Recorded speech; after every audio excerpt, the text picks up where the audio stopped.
Hello everyone, ನಾನಿವತ್ತು ಮಲೆಮಹದೇಶ್ವರ ಬೆಟ್ಟಕ್ಕೆ ಹೇಗೆ ಹೋಗೋದು ಬಸ್ನಲ್ಲಿ ಮತ್ತು ಅಲ್ಲಿ ರೂಮ್ನ ಹೇಗೆ ಬುಕ್ ಮಾಡ್ಕೊಳ್ಳೋದು ಅನ್ನೋ ಇನ್ಫಾರ್ಮೇಷನ್ನ ತಿಳಿಸ್ತಾ ಇದ್ದೀನಿ. ಯಾರೆಲ್ಲ ನನ್ನ ವಿಡಿಯೋ ನೋಡ್ತಿದ್ದೀರಾ ಪ್ಲೀಸ್ ಸಬ್ಸ್ಕ್ರೈಬ್ ಮಾಡಿ ನೋಡಿ.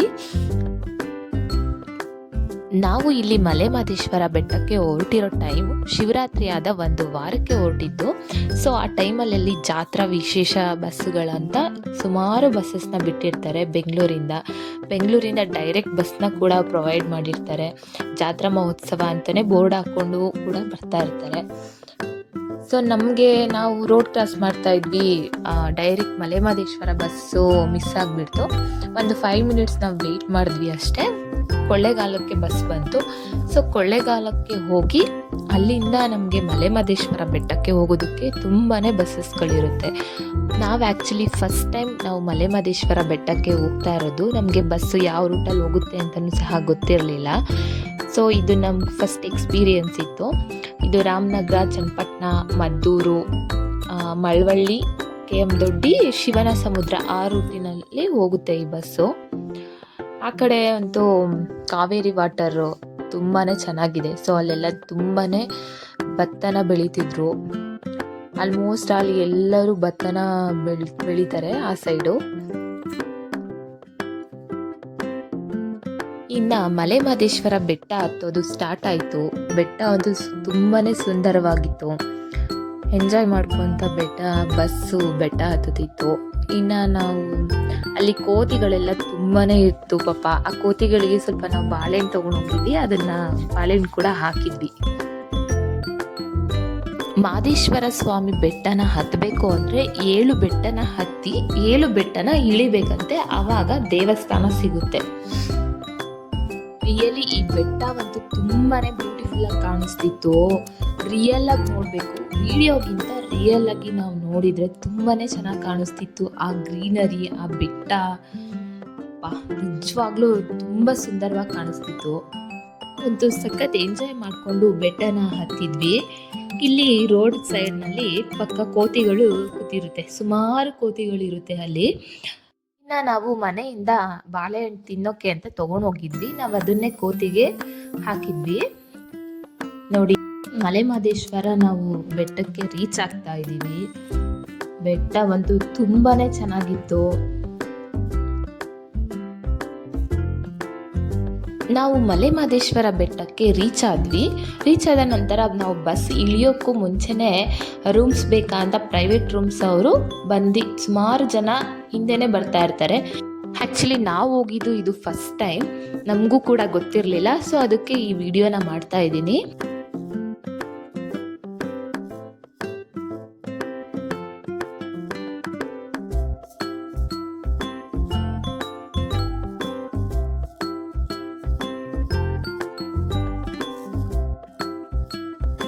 ಇನ್ನು ನಮ್ಮ ಹತ್ರ ಮ್ಯಾರೇಜ್ ಸರ್ಟಿಫಿಕೇಟ್ ಇತ್ತು, ಅದನ್ನು ನಾವು ತೋರಿಸ್ತಿದ್ವಿ.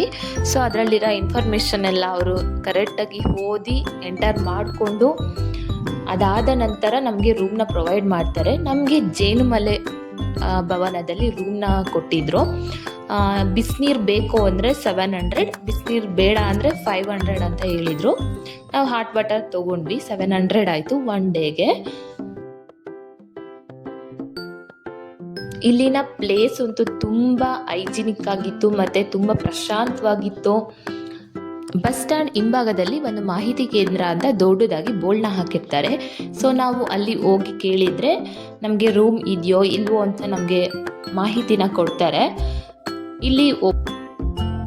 ಇಲ್ಲಿ ಕೆಲವೊಂದು ನಿಯಮಗಳಿದೆ. ಒಬ್ಬರಿಗೆ ಕೊಠಡಿಯನ್ನು ಕೊಡುವುದಿಲ್ಲ. ಪತಿ ಪತ್ನಿಯರು ಬಂದರೆ ಕಡ್ಡಾಯವಾಗಿ ಆಧಾರವನ್ನು ತೋರಿಸಬೇಕು.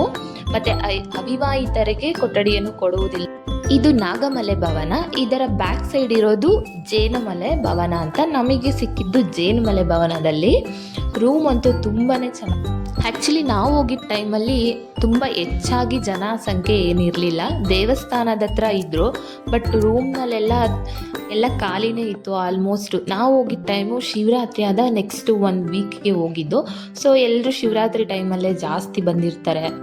ಇಲ್ಲಿ ಗಾರ್ಡನ್ನು ಅಷ್ಟೇ ತುಂಬ ನೀಟಾಗಿ ಮೇಂಟೈನ್ ಮಾಡಿದರು. ಅಲ್ಲಿ ಹೋದರೆ ಒಂದು ಪೀಸ್ಫುಲ್ ಅನ್ನಿಸ್ತಿತ್ತು. ಇದೇ ನೋಡಿ ರೂಮು ಅಷ್ಟೇ ತುಂಬಾ ಹೈಜಿನಿಕ್ ಆಗಿತ್ತು. ರೂಮು ಅಷ್ಟೇ ತುಂಬ ದೊಡ್ಡದಾಗೇ ಇತ್ತು, ತುಂಬ ಏನು ಚಿಕ್ಕದಾಗಿ ಆ ಥರ ಏನಿರಲಿಲ್ಲ. ವಾಶ್ರೂಮು ಅಷ್ಟೇ ತುಂಬಾ ದೊಡ್ಡದಾಗಿತ್ತು, ಪೀಸ್ಫುಲ್ ಆಗಿತ್ತು ಅಂತ ಹೇಳ್ಬೋದು.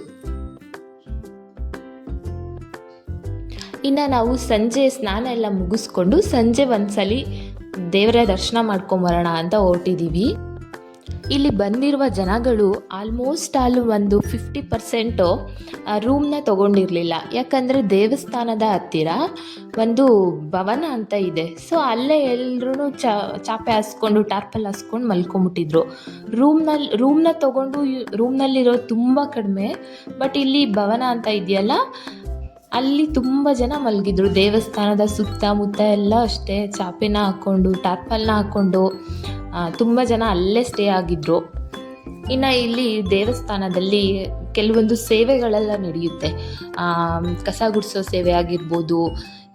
ಮತ್ತು ಇಲ್ಲಿ ಅರ್ಕೆನ ಕಟ್ಕೊಂಡಿರೋರು ಭಿಕ್ಷೆನ ಬೇಡ್ತೀವಿ ಅಂತಲೂ ಅರ್ಕೆನ ಕಟ್ಕೊಂಡಿರ್ತಾರೆ. ಇಲ್ಲಿ ಭಿಕ್ಷೆನೂ ಬೇಡ್ತಾಯಿದ್ರು.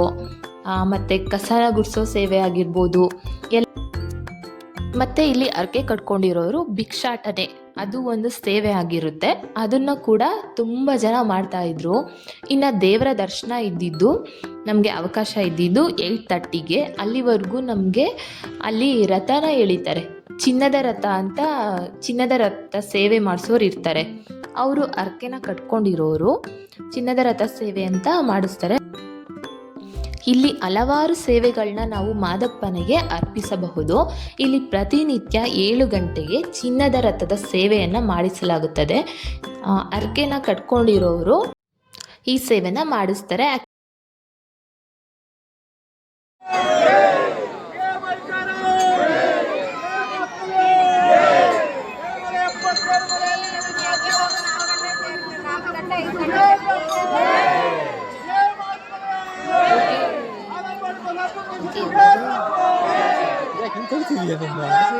ಇಲ್ಲಿನ ದೇವಸ್ಥಾನದಲ್ಲಿ ಚಿನ್ನದ ರಥದ ಸೇವೆ ಮತ್ತು ಬೆಳ್ಳಿಯ ರಥದ ಸೇವೆ ಕೂಡ ಇರುತ್ತೆ.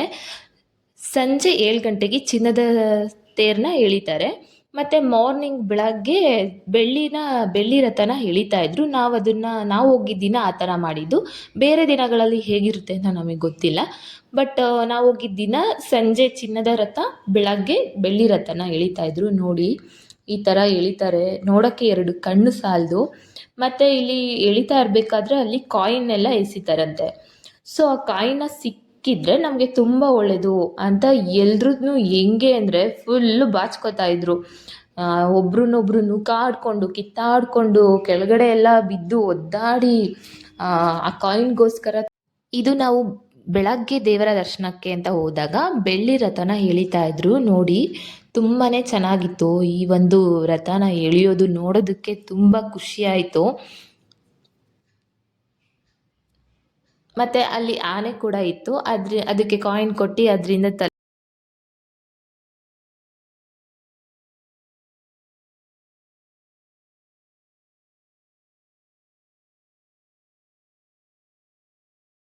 ನಾವು ಮಾದಪ್ಪನ ದರ್ಶನ ಮುಗಿಸ್ಕೊಂಡ್ವಿ ಬೆಳಗ್ಗೆನೆ.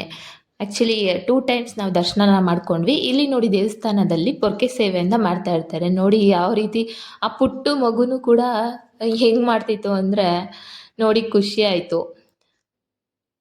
ಈ ಥರ ಸೇವೆಗಳನ್ನ ಇಲ್ಲಿ ಸುಮಾರು ಜನ ಮಾಡ್ತಾ ಇರ್ತಾರೆ. ಇನ್ನು ಇಲ್ಲಿ ನಮಗೆ ತಿಂಡಿ ವ್ಯವಸ್ಥೆ ಕೂಡ ತುಂಬಾ ಚೆನ್ನಾಗಿತ್ತು. ರಾತ್ರಿನೂ ಅಷ್ಟೇ ನಮಗೆ ಪ್ರಸಾದ ಸಿಕ್ತು, ಬೆಳಗ್ಗೆ ಪ್ರಸಾದ ಸಿಕ್ತು. ದೇವಸ್ಥಾನದಲ್ಲೇ ಊಟನ ಮಾಡಿಕೊಂಡು ನಾವು ಓಕೆ ಬಾಯ್ ಮನೆ ಕಡೆ ಬಂದ್ವಿ.